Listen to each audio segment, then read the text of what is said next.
Supreme court में वकील कपिल सिब्बल ने आजम खान की जमानत याचिका पर जल्द सुनवाई की मांग की। सुप्रीम कोर्ट आजम खान की जमानत याचिका पर जल्द सुनवाई के लिए हुआ तैयार। जस्टिस नागेश्वर राव ने कहा कि वो मामले में 2 मई को सुनवाई करेंगे।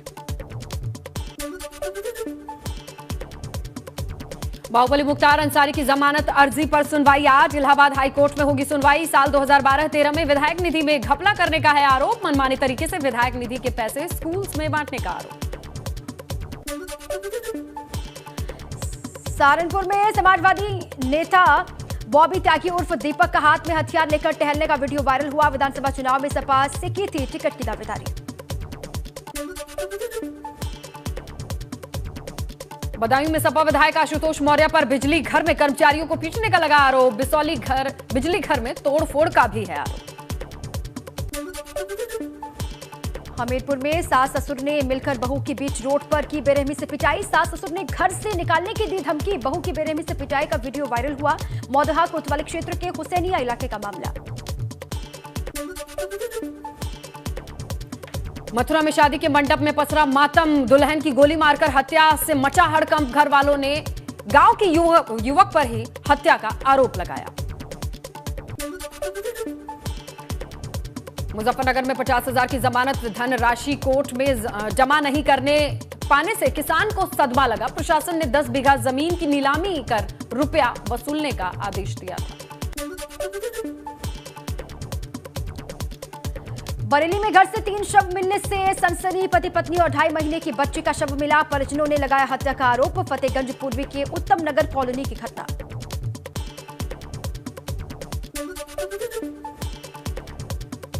मुजफ्फरनगर में चोरी का मामला आया सामने। कपड़े की दुकान में बुर्के में दाखिल हुई महिलाओं ने दुकान से चुराए कीमती कपड़े। चोरी की तस्वीरें सीसीटीवी में कैद।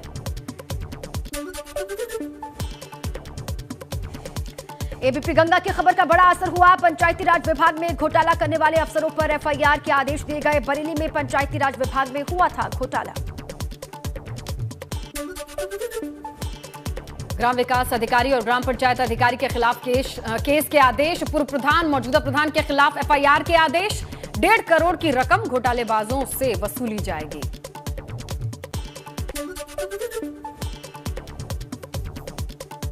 कानपुर में चोरी मामले में इत्र व्यापारी पीयूष जैन को नहीं मिली जमानत। इत्र कारोबारी पीयूष की जमानत अर्जी जिला जज ने की खारिज। महीने से जेल में बंद है इत्र कारोबारी।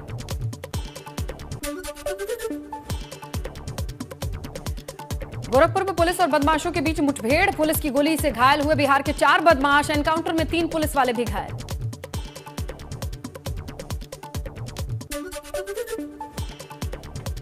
कुशीनगर में पुलिस और बदमाशों के बीच हुई मुठभेड़। एक बदमाश के पैर में लगी गोली। एक बदमाश मौके से फरार हुआ। बदमाश के पास से हथियार बरामद।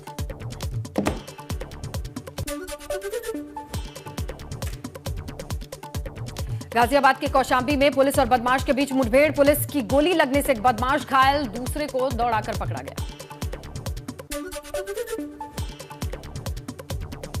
कुशीनगर पुलिस और अंतर प्रांतीय बदमाश के बीच हुई मुठभेड़ के दौरान यूपी और बिहार के शातिर बदमाश पवन यादव को लगी गोली। पवन के पास से तमंचा, कारतूस और बाइक बरामद।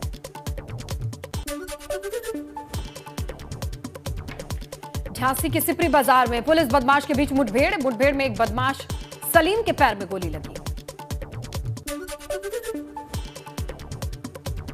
मुठभेड़ में फिरोज नाम का बदमाश भागने में कामयाब हुआ। दोनों बदमाश भोपाल के बताए जा रहे हैं। पकड़े गए बदमाशों से मोटरसाइकिल और भारी मात्रा में नकदी बरामद। सहारनपुर से दारुल उलूम से एक संदिग्ध गिरफ्तार। बांग्लादेश के फर्जी दस्तावेज पर मदरसे में कर रहा था पढ़ाई। यूपी एटीएस ने छापा मारकर की कार्रवाई। दिल्ली में हुई घटना का बदला लेने के लिए अयोध्या में रची गई बड़ी साजिश। घटना में शामिल 11 आरोपियों में से 7 की गिरफ्तारी, जबकि 4 लोगों की तलाश जारी। 5 जून को अयोध्या के दौरे पर आएंगे मनसे अध्यक्ष राज ठाकरे। रामलीला के करेंगे दर्शन। 6 जून को सीएम योगी से करेंगे मुलाकात। लोकसभा चुनाव 2024 की भाजपा ने तैयारियां तेज की। भाजपा ने देश भर के कमजोर बूथ की पहचान कर मजबूत करने की रणनीति बनाई। अखिलेश यादव पर मायावती का ट्वीट अटैक। मायावती को राष्ट्रपति बनाने वाले बयान पर किया पलटवार। अखिलेश यादव को दी बचकाने बयान ना देने की सलाह। गोरखपुर दौरे पर सीएम योगी गोरखनाथ मंदिर में लगाए जनता दरबार, फरियादियों की सुनी समस्याएं, अधिकारियों को दिए निर्देश। गोरखपुर से लखनऊ होंगे रवाना। आज सीएम को दिल्ली कार्यक्रम में भी शामिल होना है।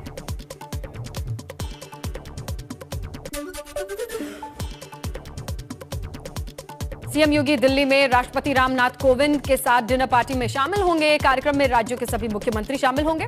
हाई कोर्ट के चीफ जस्टिस, सुप्रीम कोर्ट के सभी न्यायाधीश भी हिस्सा लेंगे। आज योगी कैबिनेट के कई मंत्री अपने अपने प्रभार वाले क्षेत्र का दौरा करेंगे। झांसी मंडल में रहेंगी मंत्री बेबी रानी मौर्य, बरेली मंडल में दौरे पर रहेंगे प्रभारी मंत्री नंद गोपाल नंदी।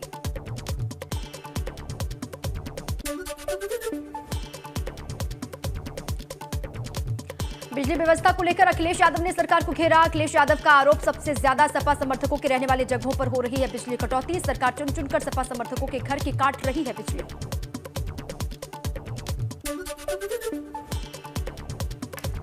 पीलीभीत के पूरनपुर से भाजपा विधायक बाबूराम पासवान ने ऊर्जा मंत्री एके शर्मा को चिट्ठी लिखी। बिजली संकट का मुद्दा उठाते हुए सुधारने की अपील की।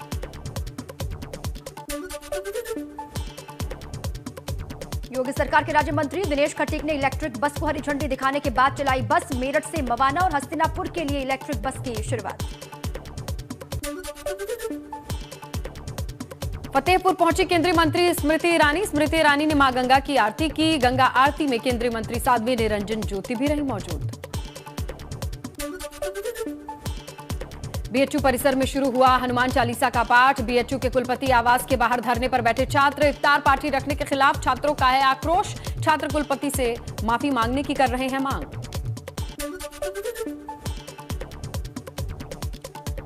बिजली संकट और कोयला सप्लाई को लेकर रेलवे का बड़ा कदम। पावर प्लांटों को कोयला सप्लाई बढ़ाने के लिए रेलवे यात्री ट्रेनों के 670 फेरे करेगी रद्द।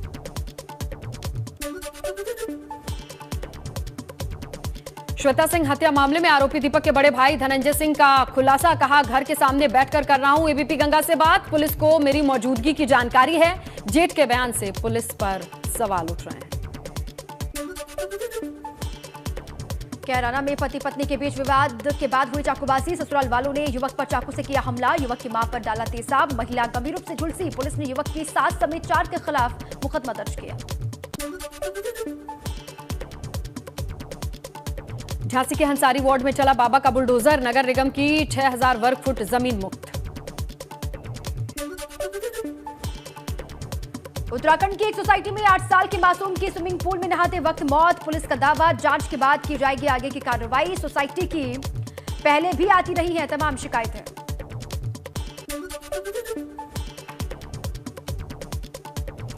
मैनपुरी में नवनिवाहित प्रेमी जोड़े प्रेम विवाह करना भारी पड़ा। भाई ने बहन को मौत के घाट उतारा। शहर कोतवाली क्षेत्र के नगरिया का मामला।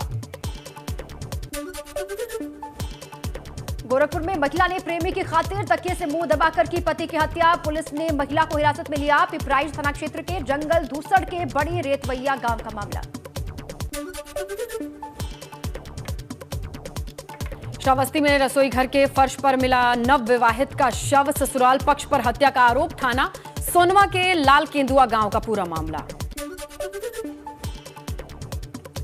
और इसी बीच एक बड़ी खबर है बांदा से। भाजपा नेता श्वेता सिंह का पति गिरफ्तार हो गया है। ये बड़ी जानकारी आपको दे रहे हैं इस वक्त। देखिए, फरार चल रहा था श्वेता सिंह का पति दीपक सिंह। अब ये बड़ी जानकारी आपके सामने है बांदा से। भाजपा नेता श्वेता सिंह की हत्या का आरोप पति दीपक सिंह पर। और देखिए, गिरफ्तारी हो चुकी है। बार बार पुलिस की कार्यशैली पर कई सवाल परिजन उठा रहे थे। कहा जा रहा था कि गिरफ्तारी को लेकर पुलिस गंभीर दिखाई नहीं दे रही है। इसी बीच में बड़ी जानकारी आपके सामने है।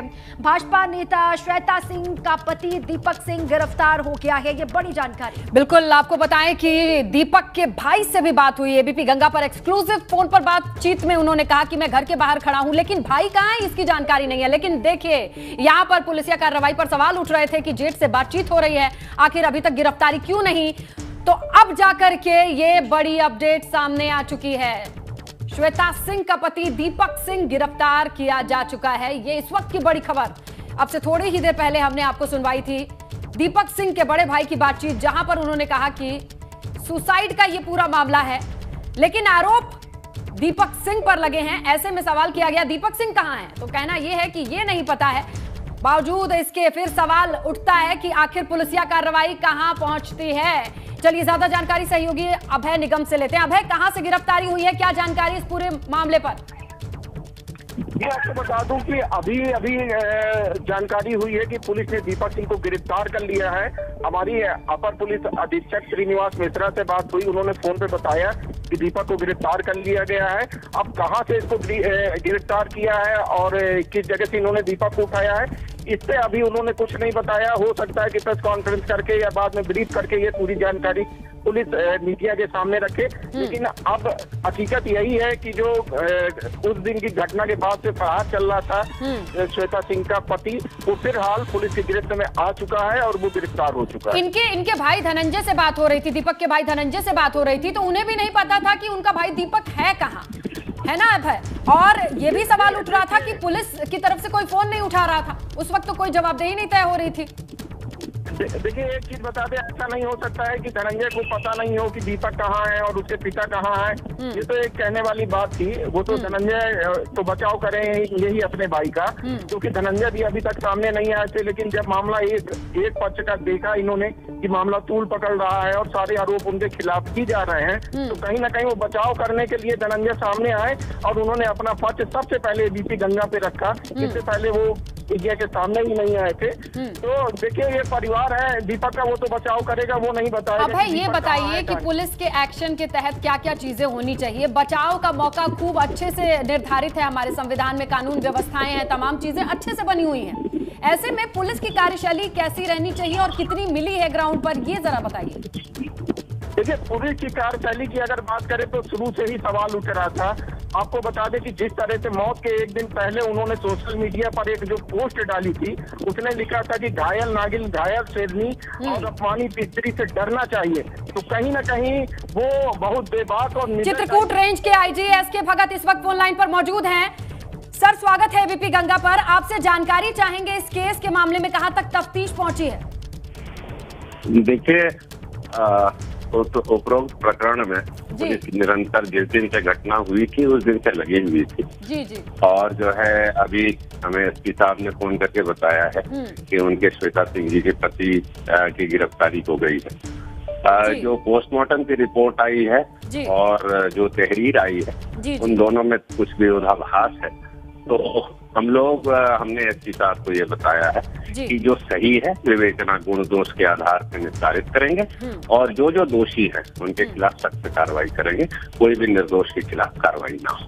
बिल्कुल बिल्कुल सर, लेकिन एक और बात जानना चाहेंगे। मान लीजिए अगर ये आत्महत्या का एंगल निकलता है तो, लेकिन आत्महत्या की परिस्थिति बनी क्यों या आत्महत्या के लिए उकसाना, ये सारे मामले की तरफ से भी जांच हो रही है? बिल्कुल आप सही कह रहे हैं, आप सही कह रहे हैं। सारे तथ्यों की जो भी विवेचना में जो बातें सामने आएंगी, चाहे वो आत्महत्या के लिए उकसाने का मामला हो, चाहे वो हत्या का मामला हो, उपरोक्त प्रकरण में सभी एंगल को देखते हुए पुलिस एकदम एब्सोल्युटली जो है इम्पार्शियल तरीके से इसकी विवेचना कर रही है। और जो भी मैं देख रहा था कि कुछ आरोप लगाए जा रहे थे पुलिस पे, लेकिन आपने देखा कि जो है निरंतर पुलिस टीमें जो है लगी हुई थी और गिरफ्तारी हुई। बिल्कुल, गिरफ्तारी कहाँ से हुई है सर, कोई जानकारी? क्योंकि इनके भाई से जब बात इसके डिटेल अभी एसपी साहब का फोन आया था, डिटेल एसपी साहब बता पाएंगे, मैं डिटेल लेके आपको बता दूंगा। जी अच्छा सर, लगी हुई थी, तीन टीमें लगी हुई थी इसमें, और जो है हम लोग भी very serious about the case. ऐसा नहीं है कि जो है जब तक गिरफ्तारी नहीं हो जाती है तब तक जो है पुलिस भी अंडर प्रेशर रहती है। बिल्कुल आप समझ रहे होंगे। बिल्कुल सर, तो जो है गिरफ्तारी हो गई है। अब जो है सारी कार्रवाइयाँ, अब विवेचना जो है जो एंगल सामने आएंगे, जिनके बयान जैसे आएंगे उन सारी चीजों की वेरिफिकेशन होगी और उसके बाद गुण दोष के आधार पर निस्तारण किया जाएगा विवेचना का। बिल्कुल सर, और शुक्रिया एबीपी गंगा पर यह जानकारी साझा करने के लिए, क्योंकि दर्शकों को इंतजार था कि इस पूरे मामले पर पुलिस की तरफ से क्या एक्शन लिया गया है। तो आईजी रेंज ने, चित्रकूट ने यह साफ कर दिया है कि अभी पुलिस की तरफ से कार्रवाई तेजी से की जा रही है और गिरफ्तारी की जो डिटेल्स हैं वो बहुत जल्द एसपी के साथ मिलकर के साझा भी की जाएगी, क्योंकि इस पूरे मामले पर गंभीरता से अब एक्शन की भी बात सामने आ रही है। पुलिस का कहना यह है कि 3 टीमों के साथ तुरंत ही कार्रवाई शुरू कर दी गई थी, धरपकड़ खोजबीन की, और ऐसे में दीपक सिंह की गिरफ्तारी की खबर आ चुकी है। यानी अब हमारे सहयोगी अभय निगम का रुख करते हैं और उनसे जानते हैं। अभय, देखिए, आईजी रेंज तो कह रहे हैं कि अभी डिटेल्स आनी बाकी है, लेकिन अगर कोई निर्दोष होता है तो उसे मौके से भागने की जरूरत तो नहीं पड़ती है?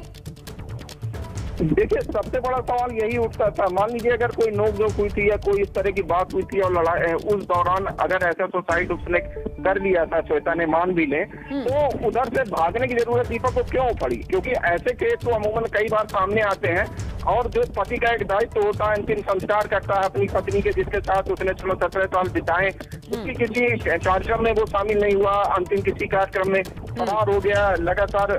ऐसा तो नहीं था कि उसके परिवार वाले दीपक को पकड़ के उसकी जान ले लेते, बिल्कुल ऐसा कर देते। क्योंकि देखिए, वहीं दीपक के भाई धनंजय वो नहीं भागे, वो अपने घर के बाहर ही रहे और वो कहते रहे कि मैं निर्दोष हूँ। तो ऐसा काम तो दीपक भी कर सकते थे। आज दिखाई दिए हैं, वो सिर्फ आज आए हैं। अच्छा, 2 दिन तक वो भी नहीं थे। वो लखनऊ में रहते हैं, आपको बता दें। धनंजय यहाँ नहीं रहते, धनंजय और धनंजय का परिवार लखनऊ में रहता है, वो लखनऊ हाईकोर्ट पर प्रैक्टिस करते हैं। दीपक 2 भाई थे, एक धनंजय एक दीपक यहाँ बांदा वाले मकान में रहते थे और धनंजय वहाँ, और इनके पिताजी दोनों जगह आते जाते रहते थे। तो धनंजय यहाँ आज आए हैं और कहीं ना कहीं धनंजय के आने का मोटिव यही रहा होगा कि जो एक तरफा आरोप लग रहा है तो कहीं ना कहीं अपना पक्ष रखें, वो भी मीडिया के सामने, इसलिए आज वो आए और बातचीत, उन्होंने अपना पक्ष रखा। लेकिन सवाल यही उठता है कि इतने दिन दीपक फरार क्यों रहे? अगर वो निर्दोष थे तो उनको सामने आना चाहिए था, अपनी बात रखनी चाहिए थी। वाकई उनका कर्तव्य था अपने पत्नी के प्रति, वो पूरा निभाना चाहिए था। बिल्कुल, और यही चीजें हैं जिस कड़ियों को जोड़ करके इस पूरे मामले का पर्दाफाश करना, इसके लिए टीमें सक्रिय हो गई हैं। क्योंकि अब देखिए, हमने सवाल भी किया था अब है कि अगर आत्महत्या ही निकलती है, पोस्टमार्टम रिपोर्ट में ये आत्महत्या सामने आती है, तो भी ये मामला, जिस तरीके के वीडियो वायरल हुए हैं, आत्महत्या का उकसावा और तमाम चीजें भी तो आती हैं। किन परिस्थितियों में कोई अपनी जिंदगी को खत्म करने का इतना बड़ा फैसला ले रहा है? कि मैं आपसे पहले भी बता रहा था कि जो उसकी पोस्ट आई थी 1 दिन पहले, तो उस पोस्ट से लगता था कि वो बहुत निडर टाइप की महिला थी और वो सोशल मीडिया में बहुत एक्टिव रहती थी और एक पब्लिक फिगर बन गई थी। इधर 1 साल में वो जिला पंचायत सदस्य बनी, इसके बाद तुरंत भाजपा ने उन्हें महिला मोर्चा का महामंत्री जिले का बना दिया और वो सक्रिय रहती थी। इस चुनाव में, विधानसभा चुनाव में, पूरे चुनाव में चिंदवारी क्षेत्र में जिस 12 नंबर ब्लॉक जसपुरा से वो जिला पंचायत सदस्य थी, उस क्षेत्र में रही और यहाँ से जो जीते रामकेश निषाद, उनकी कन्वेंसिंग में रही, जो जल शक्ति राज्य मंत्री है प्रदेश सरकार में। तो उनकी ऐसी भूमिका थी और ऐसे मिलन सार थी, जो पहली बार ही चुनाव लड़ी थी और जीत गई थी, जबकि इनके पति 3 बार चुनाव लड़े जिला पंचायत अध्यक्ष का, लेकिन कभी नहीं जीत पाए। तो कहीं ना कहीं वो इतनी तेज तर्रार थी। तो सवाल ये नहीं उठता है कि वो आत्महत्या करेंगी तो बहुत ही विषम परिस्थितियों में कर सकती हैं, बहुत ही मजबूर रही होंगी तो आत्महत्या किया होगा। अच्छा, अभय, लास्ट टाइम उनको ग्राउंड पे एक्टिव या सक्रिय कब देखा गया था? जब लोगों से मिली हो, जनसभाएं करी हो? क्योंकि डिप्रेशन में आके सुसाइड करने का एक एंगल आता है। जी, लास्ट टाइम वो विधानसभा चुनाव के दौरान ही सक्रिय दिखाई दी थी। उस समय वो क्षेत्र में जाती थी। इसके बाद क्योंकि कोई अच्छा राजनीतिक वातावरण नहीं था कि वो बहुत ज्यादा सक्रियता, कहीं पे कोई ऐसे कार्यक्रम नहीं थे कि दिखाई दिए थी। लेकिन जब भी भाजपा का कोई कार्यक्रम होता था, क्षेत्र में नहीं जिले में होता था, तो उनकी सहभागिता जरूर होती थी और बहुत बढ़ चढ़ के हिस्सा लेती थी वो। वाकई विधानसभा चुनाव बीते ज्यादा वक्त नहीं है और इस बीच भी अगर वो सक्रिय रही हैं और अच्छी सफलता मिली है बीजेपी को, और ऐसे में किसी नेता की अगर ये आत्महत्या का भी एंगल आता है तो भी चौंकाने वाला ये पूरा मामला है। शुक्रिया है तमाम जानकारी के लिए।